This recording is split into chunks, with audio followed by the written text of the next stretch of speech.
ಸಾಮಾನ್ಯವಾಗಿ ಕರ್ಪೂರ ಎಲ್ಲರ ಮನೆಯಲ್ಲಿಯೂ ಇರುತ್ತೆ.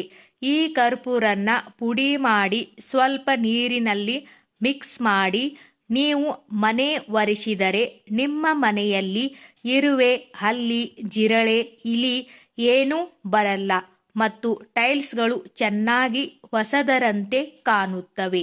ಕರ್ಪೂರದ ಪರಿಮಳವು ಸುಗಂಧಯುಕ್ತವಾಗಿರುತ್ತದೆ. ಚಪಾತಿ ಲಟ್ಟಿಸುವ ಲಟ್ಟಣಿಗೆಯನ್ನು ಸ್ವಲ್ಪ ನೀರು ಹಾಕಿ ಅದರ ಮೇಲೆ ಉಪ್ಪು ಹಾಕಿ ಚೆನ್ನಾಗಿ ಉಜ್ಜಿ ನಂತರ ನೀರಿನಿಂದ ತೊಳೆದು ಲಟ್ಟಣಿಗೆಯನ್ನು ಒಣಗಿಸಿ. ಉಪ್ಪಿನಕಾಯಿ ಡಬ್ಬಿಯ ಮುಚ್ಚಳ ಒಳಗಿನ ಭಾಗ ಕೆಲವು ದಿನಗಳ ನಂತರ ಕಪ್ಪು ಕಪ್ಪಾಗಿರುತ್ತದೆ. ಅದಕ್ಕೆ ನೀವು ಅದನ್ನು ಕ್ಲೀನ್ ಮಾಡಿ ಅದರ ಮುಚ್ಚಳಕ್ಕೆ ಅಡುಗೆ ಎಣ್ಣೆ ಹಚ್ಚಿ ನಂತರ ಮುಚ್ಚಳ ಅಥವಾ ಕ್ಯಾಪ್ ಹಾಕಿ. ಸ್ವೀಟ್ ಬಾಕ್ಸ್ಗಳಿಗೆ ಇರುವೆಗಳು ಆಗದೇ ಇರೋದಕ್ಕೆ ಸ್ವಲ್ಪ ವಿನಿಗರ್ ಹಚ್ಚಿ ಎಲ್ಲ ಮೇಲ್ಗಡೆಗೆ ಒರೆಸಿ. ಇದರ ವಾಸನೆಗೆ ಇರುವೆಗಳು ಬರುವುದಿಲ್ಲ.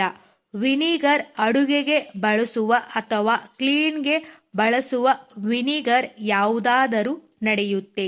ಉಪ್ಪು, ಸಕ್ಕರೆ, ಮಸಾಲೆ ಪದಾರ್ಥಗಳು ತೇವಾಂಶ ಆಗುವುದನ್ನು ತಡೆಯಲು ಟೂತ್ ಟಿಕ್ಸ್ ಅನ್ನು ಹಾಕಿ ಇಡಿ. ಪೆನ್ನಿನ ಕ್ಯಾಪ್ಗಳನ್ನು ಬಟ್ಟೆಗಳನ್ನು ಒಣಗಿಸಲು ಬಳಸಬಹುದು. ಚಾಕು, ಇಕ್ಕಳಿಕೆ, ಕಟ್ಲರ್ಗೆ ಸಂಬಂಧಪಟ್ಟ ವಸ್ತುಗಳು ಕ್ಲೀನ್ ಮಾಡಲು ಒಂದು ಪಾತ್ರೆಗೆ ವಿಮ್ ಲಿಕ್ವಿಡ್, ಅಡುಗೆ ಸೋಡಾ, ಬಿಸಿನೀರು ಹಾಕಿ ಅದರಲ್ಲಿ ಎಲ್ಲ ವಸ್ತುಗಳನ್ನು ನೆನೆಯಲು ಇಟ್ಟು ಅರ್ಧ ಗಂಟೆಯ ನಂತರ ಒಂದು ಬ್ರಷ್ನಿಂದ ಕ್ಲೀನ್ ಮಾಡಿ. ಮ್ಯಾಚ್ ಬಾಕ್ಸ್ನ ಕಡ್ಡಿಗಳು ಮಳೆಗಾಲ ಚಳಿಗಾಲಕ್ಕೆ ಉರಿ ಹತ್ತೋದಿಲ್ಲ.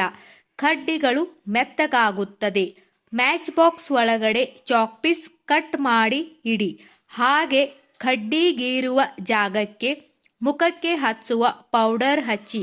ಇದರಿಂದ ಕಡ್ಡಿಗಳು ಮೆತ್ತಗಾಗುವುದಿಲ್ಲ. ಪ್ಲಾಸ್ಟಿಕ್ ಡಬ್ಬಿಯಲ್ಲಿ ನೀರು ಹಾಕಿ ಗಿಡಗಳನ್ನು ಹಚ್ಚಿ ಇಡಬಹುದು. ಇದರಿಂದ ಮನೆ ಚೆನ್ನಾಗಿ ಕಾಣುತ್ತದೆ.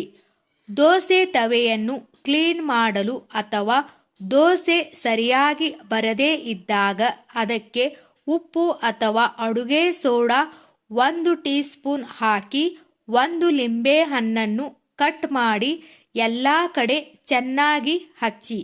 ಗ್ಯಾಸ್ ಹಚ್ಚಿ ಅದರ ಮೇಲೆ ತವಾ ಇಟ್ಟು ಹೀಗೆ ಮಾಡಿ. ಇದರಿಂದ ಅದಕ್ಕೆ ಅಂಟಿರುವ ಜಿಡ್ಡು ಎಲ್ಲ ಕ್ಲೀನ್ ಆಗುತ್ತದೆ. ನಂತರ ತಣ್ಣಗಾದ ಮೇಲೆ ಚೆನ್ನಾಗಿ ತೊಳೆಯಿರಿ. ಬಾತ್ರೂಮ್ ಮತ್ತು ಕಿಚನ್ ಡ್ರೈನ್ ವಾಸನೆ ಬರುತ್ತಿದ್ದರೆ ಅದನ್ನು ಕ್ಲೀನ್ ಮಾಡಲು ಲಿಂಬೆ ಹಣ್ಣನ್ನು ಕಟ್ ಮಾಡಿ ಅದರ ರಸವನ್ನು ಬಾತ್ರೂಮ್ ಮತ್ತು ಕಿಚನ್ ಡ್ರೈನ್ಗೆ ಹಾಕಿ ನೋಡಿ. ಬೇಗ ಕ್ಲೀನ್ ಆಗುತ್ತದೆ. ಒಳ್ಳೆಯ ಸ್ಮೆಲ್ ಕೂಡ ಬರುತ್ತದೆ. ಮನೆಯ ಗಾಜು ಕನ್ನಡಿಗರಲ್ಲಿ ಧೂಳು ಹಿಡಿದಿದ್ದರೆ ಸೇವಿಂಗ್ ಕ್ರೀಮ್ ಬಳಸಿ ಕ್ಲೀನ್ ಮಾಡಿ.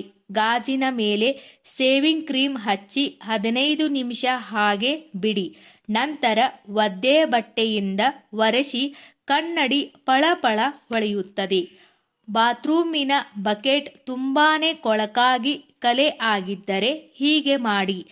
ಈ ಬಕೆಟಿನ ಮೇಲೆ ಸ್ವಲ್ಪ ಅಡುಗೆ ಸೋಡಾ ಮತ್ತು ಅದರ ಮೇಲೆ ಸ್ವಲ್ಪ ಹಾರ್ಪಿಕ್ ಅನ್ನು ಹಾಕಿ ಸ್ಕ್ರಬ್ನಿಂದ ಉಜ್ಜಿ ತೊಳೆದರೆ ಎಷ್ಟೇ ಕೊಳಕಾದ ಬಕೆಟ್ ಇದ್ದರೂ ಸಹ 5 ನಿಮಿಷದಲ್ಲಿ ಸ್ವಚ್ಛವಾಗಿ ಹೊಸತರಂತೆ ಕಾಣಿಸುತ್ತದೆ. 8 ರಿಂದ 10 ಕರ್ಪೂರಗಳನ್ನು ಕುಟ್ಟಿ ಪುಡಿ ಮಾಡಿ. ಪುಡಿ ಮಾಡಿದ ಕರ್ಪೂರವನ್ನು ಅರ್ಧ ಲೀಟರ್ ನೀರಿಗೆ ಸೇರಿಸಿ ಚೆನ್ನಾಗಿ ಮಿಕ್ಸ್ ಮಾಡಿ.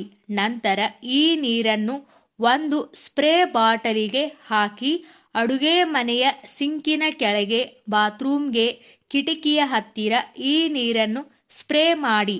ಹೀಗೆ ಮಾಡುವುದರಿಂದ ಜಿರಳೆ ಬರುವುದಿಲ್ಲ ಮತ್ತು ಮನೆಯೂ ಕೂಡ ಯಾವಾಗಲೂ ಸುಗಂಧಯುಕ್ತವಾಗಿರುತ್ತದೆ. ಟಾಯ್ಲೆಟ್ ಕ್ಲೀನ್ ಮಾಡಲು ಕಷ್ಟ ಆಗುತ್ತಿದ್ದರೆ ಟಾಯ್ಲೆಟ್ಗೆ ಸ್ವಲ್ಪ ಬೇಕಿಂಗ್ ಸೋಡಾ, ಇನ್ನೂ ಸ್ವಲ್ಪ ವಿನಿಗರ್ ಹಾಕಿ ಚೆನ್ನಾಗಿ ಮಿಕ್ಸ್ ಮಾಡಿ ಟಾಯ್ಲೆಟ್ಗೆ ಹಾಕಿ 30 ನಿಮಿಷ ಹಾಗೇ ಬಿಡಿ. ನಂತರ ನೀರು ಹಾಕಿ ತೊಳೆಯಿರಿ. ಟಾಯ್ಲೆಟ್ ತುಂಬ ಚೆನ್ನಾಗಿ ಕ್ಲೀನ್ ಆಗುತ್ತದೆ.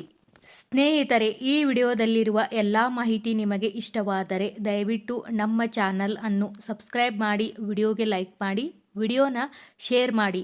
ಎಲ್ಲರಿಗೂ ಧನ್ಯವಾದಗಳು.